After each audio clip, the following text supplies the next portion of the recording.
আসসালামু আলাইকুম। আদম আলাইহিসসালাম এর সৃষ্টির ঘটনা। আল্লাহ তাআলা ফেরেশতাদের বললেন, আমি পৃথিবীতে এক প্রতিনিধি বা খলিফা সৃষ্টি করতে চাই। ফেরেশতারা বললেন, আপনি কি সেখানে এমন কাউকে সৃষ্টি করবেন যারা দাঙ্গা হাঙ্গামা করবে এবং রক্তপাত ঘটাবে? আল্লাহ বললেন, আমি যা জানি তোমরা তা জানো না। এরপর আল্লাহ নিজ হাতে আদম আলাইহিসসালামকে মাটি থেকে তৈরি করলেন, তাতে আত্মা ফুঁকে দিলেন এবং তাকে জ্ঞান প্রদান করলেন। ফেরেশতাদের সিজদা করতে বললেন। আল্লাহ আদম আলাইহিসসালামকে সম্মানিত করে ফেরেশতাদের আদেশ দিলেন, আদমকে সিজদা করো। সব ফেরেশতারা সিজদা করল, কিন্তু ইবলিস অহংকার করে অস্বীকার করল। সে বলল, আমি আগুন থেকে সৃষ্টি, আর সে মাটি থেকে, আমি কেন তাকে সিজদা করব? এরপর আল্লাহ ইবলিসকে জান্নাত থেকে বের করে দিলেন এবং তাকে অভিশপ্ত করলেন। আদম আলাইহিসসালাম ও হাওয়া আলাইহিসসালাম জান্নাতে সুখে শান্তিতে বসবাস করতে লাগলেন। আল্লাহ আদম আলাইহিসসালাম এর জন্য জান্নাতকে আবাস বানালেন। পরে তার জন্য এক জীবনসঙ্গী সৃষ্টি করলেন, যার নাম হাওয়া আলাইহিসসালাম।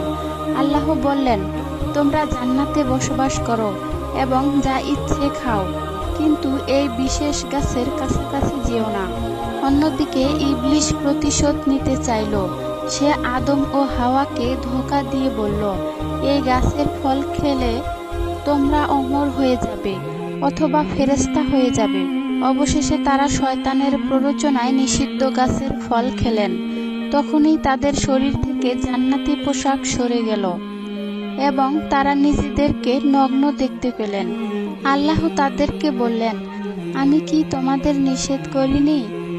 তারা অনুতপ্ত হলেন এবং দোয়া করলেন, হে আমাদের রব, আমরা নিজেদের প্রতি জুলুম করেছি। যদি আপনি ক্ষমা না করেন তবে আমরা ক্ষতিগ্রস্ত হব। আল্লাহ তাদের ক্ষমা করলেন, কিন্তু বললেন, তোমরা পৃথিবীতে নেমে যাও, সেখানে একে অপরের শত্রু হবে এবং নির্দিষ্ট সময় পর্যন্ত বসবাস করবে। এরপর আদম ও হাওয়া আলাইহিসসালাম পৃথিবীতে আসলেন। আদম আলাইহিসসালাম পৃথিবীতে এসে অনুতপ্ত হয়ে আল্লাহর ইবাদত করতে লাগলেন। তিনি দীর্ঘদিন তওবায় লিপ্ত থাকেন। অবশেষে আল্লাহ তার তওবা কবুল করেন এবং তাকে নবী মনোনীত করেন।